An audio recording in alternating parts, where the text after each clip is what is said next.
Hello, my name is Ferhad. I'm from Visoko. I'm 20 years old, and right now we are on a bridge.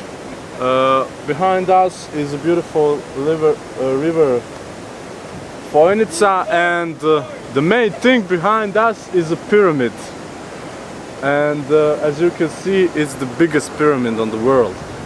We all know there was a old town or fortress on the top,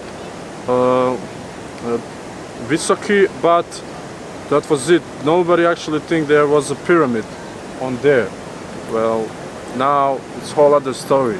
I found out about pyramids 2006 when Semir Osmanagic actually discovered the pyramid here. It was like big news for us. We hope one day we will uncover all pyramids. Not just that, pyramid of the sun, we have also a pyramid of the moon and tumulus in Vratnica, and one day it will be big. It will be most famous or better than Egypt. National Geographic is lying about us.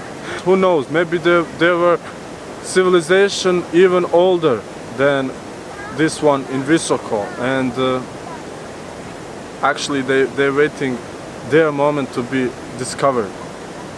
But now that's our pride, that's our pyramid, man. We are proud to live in a town who has actually the most oldest, most biggest pyramid in the world.